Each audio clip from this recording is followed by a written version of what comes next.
Alright, till this lecture, in this section we have learned different features and types of big O.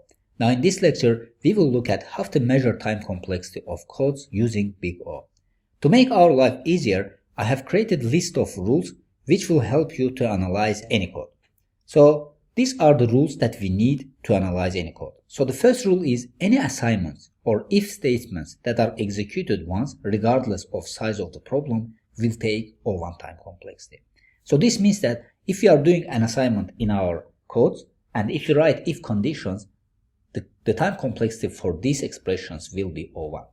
Now the second rule is a simple for loop from 0 to n without any internal loops will take On time complexity. This means that if you are looping through any given array or any given string, if the number of elements in the string or in array is n, so this will take On time complexity.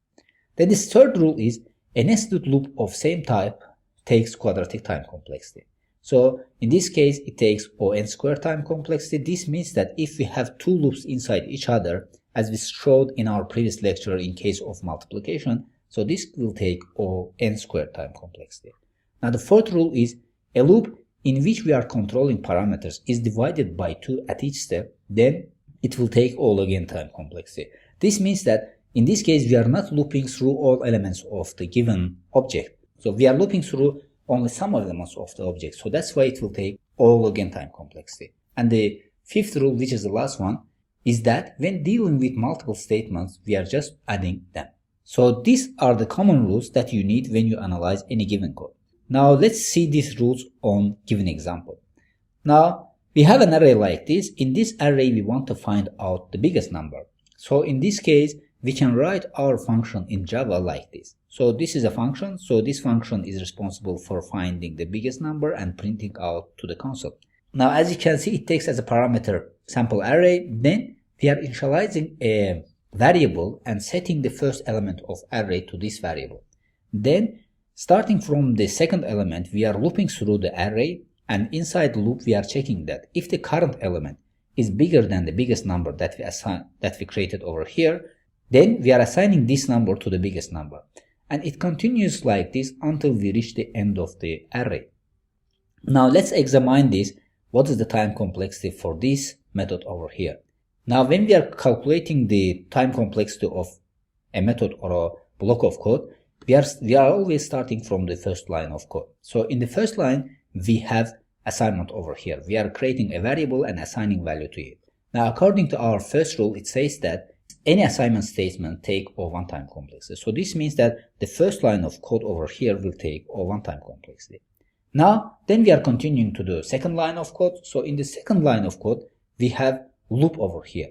So according to our second rule, it says that a simple loop from 0 to n will take On time complexity. So it doesn't matter it starts from 0 or 1, it will take On time complexity because we have to loop through array until we reach the end of this array.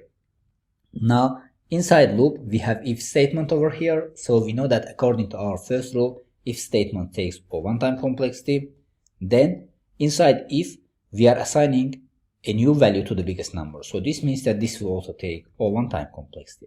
Now at the end, we are printing out this biggest number to the console. So this means that it will take also constant time complexity, which is O1.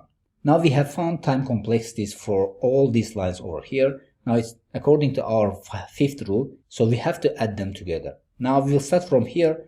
So here we have O1 time complexity and O1 time complexity. If we combine them, it will get O1 time complexity because O1 plus O1, it will be 2O1. So we are eliminating constant term, it becomes O1. Now, then we have to join On with O1.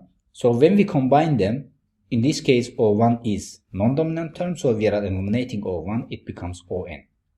Now at the end, we have to combine all these three cases over here.